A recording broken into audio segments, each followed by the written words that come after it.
आपका गाइस हिंदी का पेपर जो 12वीं का है वो त्रैमासिक आ गया है। इसके मैं इस वीडियो में आपको पूरे ऑब्जेक्ट और क्वेश्चन आंसर का सॉल्यूशन दूंगा, इसलिए वीडियो को लास्ट तक देखें एंड चैनल को लाइक करें, सब्सक्राइब करें और शेयर भी करें। तो आपका पहला है क्वेश्चन, सही विकल्प चुनकर लिखिए। तो आपका पहला सही विकल्प है आधुनिक काल की सबसे लोकप्रिय विद्या है, तो इसका है कहानी। गाइस आधुनिक काल की सबसे लोकप्रिय विद्या कहानी है।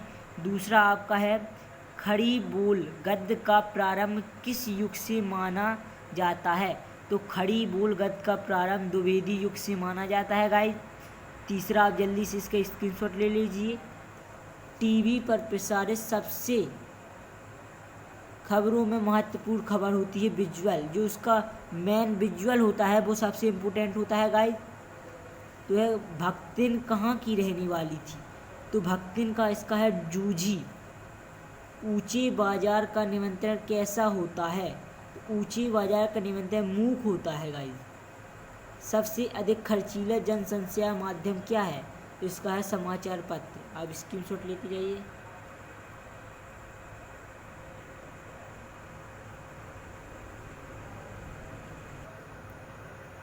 दूसरा आपका प्रश्न है गाइस, रिक्त स्थानों की पूर्ति कीजिए।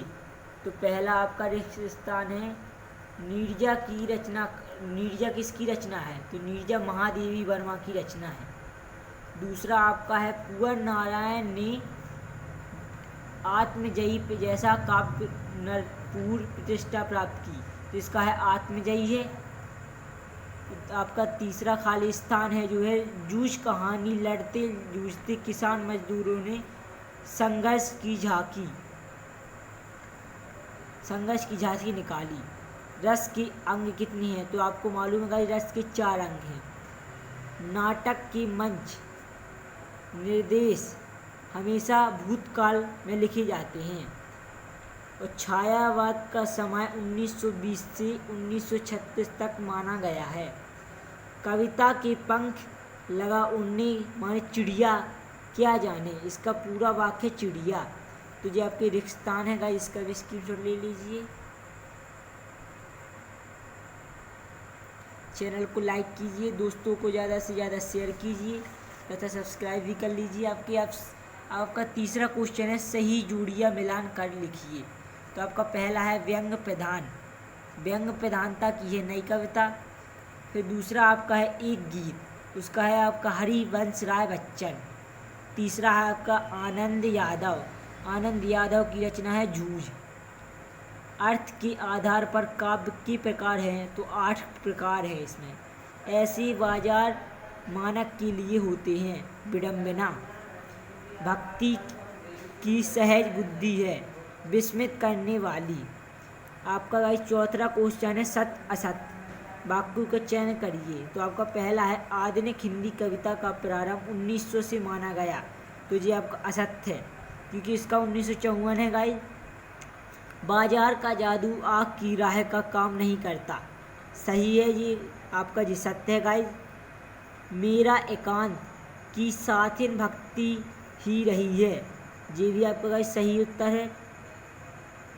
यशोधर बाबू गोल मार्केट के सिक्केटर तक स्कूटर से आते जाते थे, गाइस ये आपका असत्य है क्योंकि यशोधर बाबू गोल मार्केट से पैदल आते जाते थे। मानव के विचारों को प्रकट करने वाला सार्थक शब्दों को व्यवस्थित समूह मुहावरा कहलाता है, असत्य है वाक्य कहलाता है। बच्चे प्रत्याशा में नीड़ू झाँक रहे होंगे, ये आपका सत्य है गाइस, इसका स्क्रीनशॉट ले लीजिए और चैनल को लाइक कीजिए ज़्यादा से ज़्यादा। आपका जो 5वां क्वेश्चन है वो एक शब्द अथवा एक वाक्य में उत्तर है। तो आप इसका पहला है आधुनिक काल की द्वितीय युग का नाम लिखिए, तो इसका है द्विवेदी युग। तो हरिवंश राय बच्चन द्वारा लिखित एकमात्र डायरी का नाम लिखिए, इसका है प्रवासी की डायरी, जो एकमात्र डायरी है। तीसरा है साहित्य का धंधा ना करना पड़े इसलिए समांतर रूप से अपना पृथक धंधा भी चलाना उचित समझा, यह कथन किस साहित्यकार का है, यह कथन है कुंवर नारायण का। ये इसका गाइस घन क्वेश्चन लिखा है, लेकिन इसका जनसंचार क्या है? इसका जनसंचार का आंसर है जी मौखिक कविता का जन्म हुआ। तो इसका आंसर गाइस मुझे मिला नहीं था, मैं आपको अगले वीडियो में दूंगा। पत्रकारी लेखन क्या है? तो ज्ञान और विचारों को समीक्षात्मक टिप्पणियों के साथ शब्द, ध्वनि तथा चित्र के माध्यम से जन जन तक पहुँचाना पत्रकारिता है गाइस। आपका जो लास्ट क्वेश्चन है, श्रृंगार रस का स्थायी भाव लिखिए। तो श्रृंगार रस का स्थायी भाव रति है। आप स्क्रीनशॉट ले लीजिए। मैं आपको इसके क्वेश्चंस का वीडियो बना के दूंगा, इसलिए चैनल को सब्सक्राइब कर लीजिए गाइस।